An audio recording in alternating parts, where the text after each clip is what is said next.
Hi everybody, thanks for coming back to my channel, Lady of Huntington. I'm just making the fudge pudding, chocolate fudge pudding, which I did the recipe plan for earlier.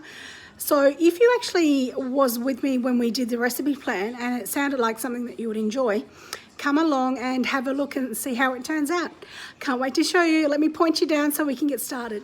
Okay guys, so we're going to go ahead and start making this. Now I make it in the container that I'm actually going to be baking it in. So what we need to be doing is, it tells me to sift the flour, but I don't sift it. So we need to pop in the flour, which is 1 cup of self-raising flour, 3/4 cup of sugar, and the cocoa is 1 tablespoon of cocoa.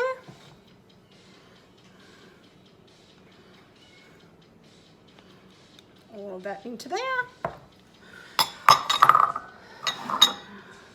And then I'll just give that a quick stir, just to stir in the cocoa mainly, and so it's all mixed in there. So once we put in our other ingredients, being our milk, our vanilla and our melted butter, it'll be nice and easy just to mix it all through. We don't then have to worry about mixing in the other things. So like, you know, mixing the flour through the cocoa and whatnot, that's all mixed nicely in there. So now we'll add in our 1/2 cup of milk, our butter, which is already melted. So that's 2 tablespoons of butter melted, and a dash of vanilla.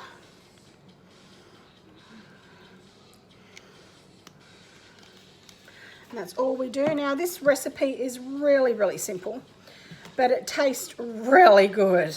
If you like self-saucing puddings, you're going to like this one, and it's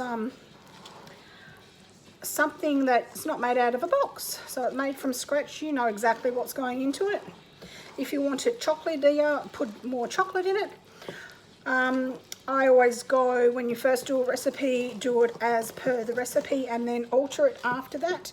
If it's, you know, not quite as chocolatey, as I say, as you want, add more the next time. But as you can see, it is a nice chocolate colour, so I don't find that you need to add any more, but that's all an individual preference. So this is like a one-pot wonder. You don't have 101, oh, other than me measuring everything out first for you, you don't have 101 dishes that you need to wash with it. So that's that. Then what we need to be doing is getting our boiled water, which I've just boiled this for you, and that is 1 3/4 cup of hot water.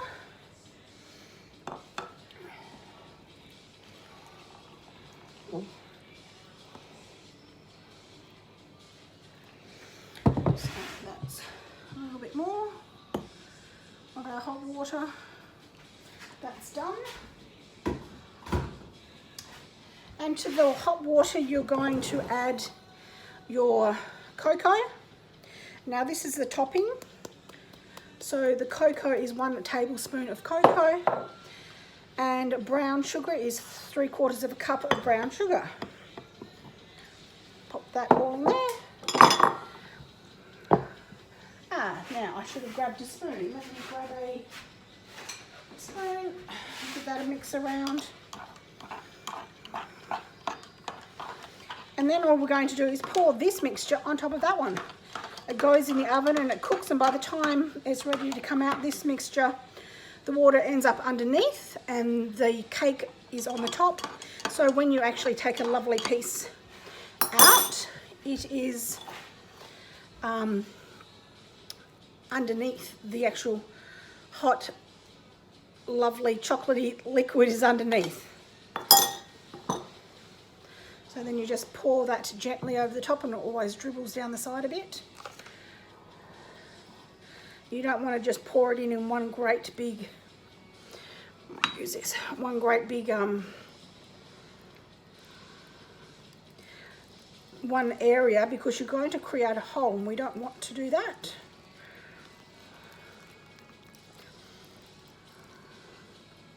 Now we don't cover it. All we do is then pop that over into our oven and bake that at 180 degrees until it's cooked. You'll see when it's cooked because the actual top will rise up, but I will bring you back and show you that as it's actually cooking so you can see what I'm talking about. See how it's starting to rise up and it's overtaking the actual liquid that was in there. That's, as I said to you before, that will be popping up and the sauce will be going down to the bottom. Here's another look. We're still growing, so it's still looking absolutely fantastic. Here's another look. You can see it's almost fully rounded out, so things are looking good. Okay, I'm just going to take a bit of a, oh yum,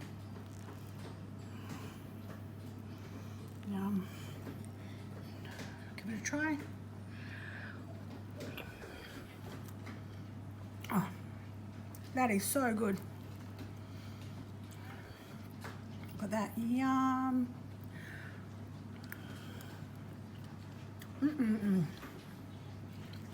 Absolutely beautiful. Can't stop eating now. Anyhow, guys, I hope you give it a try. It's absolutely delicious.